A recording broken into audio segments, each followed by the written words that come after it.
اعوذ باللہ السمیع العلیم من الشیطان الرجیم بسم اللہ الرحمن الرحیم الحمد للہ رب العالمین والصلاة والسلام علی اشرف الانبیاء والمرسلین وعلی اہل بیتہ الطیبین الطاہرین المعصومین۔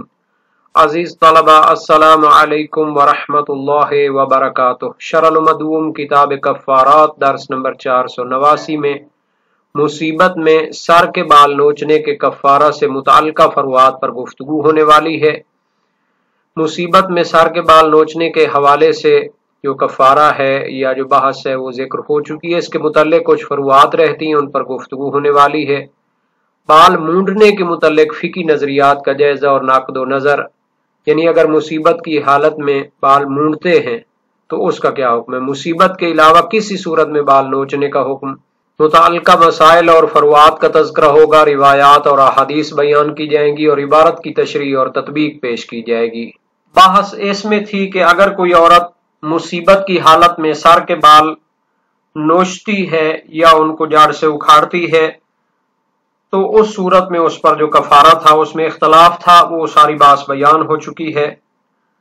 ایک متعلقہ بحث ہے کہ آیا اگر وہ مصیبت کی حالت میں اپنے سر کے بال مونڈ ڈالے، یعنی کہ ان کو جس طرح حاجی اپنے سر کے بال مونڈتے ہیں اس طرح بالکل سر کو صاف کر دے، یا پھر اپنے بالوں کو جلا ڈالے مصیبت کی حالت میں، تو کفارے کے لحاظ سے یہ بالوں کو نوچنے کے ساتھ ملحق ہے اور اس پر کفارہ واجب ہوگا یا نہیں ہوگا، اس میں دو نظریات ہیں۔ شہید اول نے کتاب دروس میں فرمایا کہ یہ کفارے کے لحاظ سے ملحق ہے بالوں کو نوچنے کے ساتھ، اس لیے کہ بالوں کو مونڈنا یا تراشنا اور اسی طرح ان کو جلانا یہ بالوں کو نوچنے کے ساتھ معنی میں شریک ہے، اسی کی مانند ہے۔ چونکہ مصیبت میں اگر بالوں کو جڑ سے اکھاڑا جائے تو اس سے یہ کفارہ واجب کیا گیا ہے، تو جب ان کو تراشیں یا ان کو جلائیں تو یہ معنی کے لحاظ سے وہ کفارے کی علت میں شامل ہیں، تو اس صورت میں بھی کفارہ واجب ہونا چاہیے چونکہ علت موجود ہے وجوب کفارہ کی۔ دوسرا نظریہ یہ ہے کہ اس صورت کو کفارے میں ملحق نہیں کیا جا سکتا کیونکہ اس کے متعلق روایت موجود نہیں ہے، اور جب روایت موجود نہیں ہے تو ہمیں شک ہوتا ہے کہ اس صورت میں کفارہ ثابت ہے یا نہیں۔ اصل وجوب میں شک ہو، شبہ بدویہ وجوبیہ اس کو کہتے ہیں، تو اس صورت میں اصل برات جاری ہوتی ہے۔ تمام فقہائے شیعہ چاہے وہ اصولی ہیں چاہے وہ محدثین ہیں، سارے وہاں پر برات جاری کرتے ہیں، چونکہ ان کا نظریہ یہ ہے کہ وجوب کے لیے دلیل چاہیے، عدم وجوب کے لیے دلیل نہیں چاہیے۔ اگر ہمیں شک ہوتا ہے تو اصل برات جاری ہوگی وجوب سے، اور وہ دلیل جو شہید اول نے دروس شرعیہ میں دی ہے وجوب کفارہ کے لیے تو اس کو قیاس قرار دیا جاتا ہے۔ جس مورد میں وجوب کفارہ کی دلیل ہے اس سے ہم تعدی کریں، تجاوز کریں، کسی اس کے مشابہ صورت میں کفارہ واجب قرار دیں تو یہ قیاس ہوتا ہے، اور قیاس شیعہ امامیہ کے نزدیک حجت نہیں ہے۔ اور اگر قیاس کو صحیح اور حجت مان لیا جائے تو وہ قیاس صحیح ہوتا ہے جو منصوص العلت ہو اور علت حکم روایت سے ثابت ہو اور اس کا علم اور یقین ہو جائے، تو وجوب کفارے کی علت وہ بیان نہیں ہوئی روایت میں، کیونکہ کہاں معلوم ہے کہ اس کی علت سر کے بالوں کو فقط ختم کرنا ہے، کہ اس سے نتیجہ لیں کہ کسی دوسرے طریقے سے ان کو ختم کریں تو پھر وہ علت پائی جاتی ہے اور اس لحاظ سے کفارہ بھی واجب ہوگا، بلکہ احتمال ہے کہ اس کی علت یعنی اس خاص طریقے سے بالوں کو ختم کرنا ہو، تو اگر بالوں کو مونڈتی ہے یا ان کو جلاتی ہے تو وہ موجب کفارہ نہیں ہوگی۔ تو عبارت کو دیکھتے ہیں اور اس کے بعد متعلقہ مباحث کو بھی بیان کریں گے۔ فرمایا وَقَذَا الْإِشْكَالُ فِي إِلْحَاقِ الْحَلْقِ وَالْإِحْرَاقِ بِالْجَزِّ مِن مُسَاوَاتِهِ لَهُ فِي الْمَعْنَى وَاخْتَارَهُ فِي الدُّرُوسِ وَمِنْ عَدَمِ النَّصِّ وَأَصَالَةِ الْبَرَاءَةِ وَبُطْلَانِ الْقِيَاسِ وعدم العلم بالحکمت الموجبۃ للالحاق۔ اسی طرح وجوب کفارہ میں اشکال ہے، یعنی یہ اشکال ہے کہ اگر مصیبت کی حالت میں عورت سر کے بالوں کو مونڈتی ہے، تراش دیتی ہے یا ان کو جلا ڈالتی ہے تو اس کو ملحق کیا جائے گا سر کے بال نوچنے کے ساتھ، یا اس کو ملحق نہیں کیا جائے گا؟ یہ اشکال ہے اس لحاظ سے کہ یہ معنی کے لحاظ سے مساوی ہے۔ حلق یا احراق، بالوں کا جلانا یا بالوں کو مونڈنا، یہ مساوی ہے، برابر ہے معنی کے لحاظ سے بالوں کو نوچنے کے، تو اس صورت میں کفارہ واجب ہونا چاہیے۔ اور اسی نظریے کو شہید اول نے دروس شرعیہ میں اختیار کیا ہے، اور اس وجہ سے کہ اس کے بارے میں نص موجود نہیں ہے وجوب کفارہ کی، اگر بالوں کو مونڈے یا بالوں کو جلائے تو اس کے بارے میں نص موجود نہیں، روایت میں نہیں آیا وجوب کفارہ۔ وَأَصَالَةِ الْبَرَاءَةِ، جب وجوب کی دلیل نہیں ہے تو اصل براءت جاری ہوگی۔ شبہ بدویہ وجوبیہ میں جب تک دلیل نہ ہو وجوب کی تو اصل براءت جاری ہوتی، اصولی اور محدثین سارے قائل ہیں۔ وَبُطْلَانِ الْقِيَاسِ، اور کوئی کہہ سکتا ہے کہ علت ایک ہی ہے، معنی میں جو مساوات پائی جاتی ہے اس کی وجہ سے آپ کہہ دیں کہ اس کا حکم بھی کفارے میں برابر ہے، کہتے ہیں کہ یہ قیاس بن جاتا ہے، اور شیعہ امامیہ فقہا کے نزدیک قیاس حجت نہیں ہوتا۔ قیاس کیسے ہوتا ہے کہ بالوں کو نوچنے پر کفارہ واجب تھا، بالوں کو مونڈنے پر بھی کفارہ واجب کرے، مصیبت کی صورت میں جب ایسا کرے تو اس پر کفارہ واجب کرے، کیونکہ اگر کفارہ بالوں کو مونڈنے پہ ہوتا تو اس کو روایت میں شامل کیا جاتا، جب روایت میں شامل نہیں کیا گیا تو پھر اس کو ہم قیاس کر رہے ہیں گویا کہ بالوں کو نوچنے پر۔ وَعَدَمِ الْعِلْمِ بِالْحِکْمَةِ الْمُوجِبَةِ لِلْإِلْحَاقِ، کوئی کہہ سکتا ہے کہ جناب یہاں پر علت موجود ہے، اور علت کے بارے میں ہے کہ العلت تعمم و تخصص، جہاں جہاں علت پائی جائے وہاں وہاں حکم بھی آتا ہے، تو آپ کیوں کہہ رہے ہیں کہ یہ قیاس مع الفارق ہے یا قیاس حجت نہیں ہے؟ تو اس کا جواب یہ ہے کہ علم نہیں ہے کہ حکمت حکم یہی ہے۔ اگر ہمیں روایت میں یہ حکمت اور علت بیان کی جاتی تو پھر تو ہم اس کو قائل ہو سکتے تھے کہ یہاں جہاں علت ہوگی وہاں وہاں حکم بھی پایا جائے گا۔ عدم العلم بالحکمہ، یعنی علت حکم معلوم نہیں ہے، الموجبۃ للالحاق، کہ اگر علت اور حکمت حکم کی معلوم ہوتی تو وہ اس صورت کو ملحق کرنے کے موجب اور سبب بنتی، کیونکہ علت جہاں جہاں پائی جائے وہاں وہاں حکم بھی آتا ہے۔ تو انشاءاللہ قیاس کے بارے میں شیعہ فقہا اور اصولیوں کا نظریہ بھی مختصر طور پر بیان کیا جائے گا، پہلے عبارت کو ہم مزید دیکھ لیتے ہیں۔ وَقَضَى إِلْحَاقُ جَزِّهِ فِي غَيْرِ الْمُصَابِ بِهِ مِنْ عَدَمِ النَّصِّ وَاحْتِمَالِ الْأَوْلَوِيَّةِ وَهِيَ مَمْنُوعَةٌ۔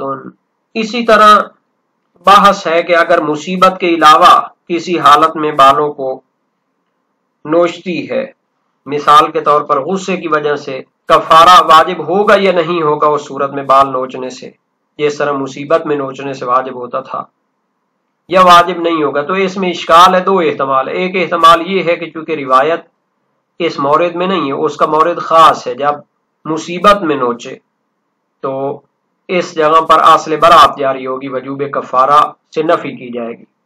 اور دوسرا یہ کہ جب مصیبت میں عورت اپنے بالوں کو نوچتی ہے تو اس پر کفارہ ہے، اس وقت چونکہ وہ اپنی طبی حالت سے نکل جاتی ہے تو اس صورت میں اس پر کفارہ واجب کیا گیا ہے۔ تو جس صورت میں وہ اپنی طبی حالت سے خارج نہیں ہوئی، اپنے بالوں کو مونڈتی ہے یا اپنے بالوں کو نوچتی ہے، تو بطریق اولا اس پر واجب ہونا چاہیے کفارہ، کیونکہ اس صورت میں تو کوئی عذر و مجبوری نہیں ہے۔ غصہ اس طرح نہیں قرار دیا جا سکتا جس طرح مصیبت ہوتی ہے، ایک انسان کے لیے سخت حالات ہوتے ہیں۔ شہید ثانی اس کا جواب دیتے ہیں کہ اولویت کو قبول نہیں کرتے، چونکہ احتمال ہے کہ مصیبت کی صورت میں بال نوچنے کی صورت میں اس پر کفارہ اس وجہ سے واجب ہو کہ وہ اس طرح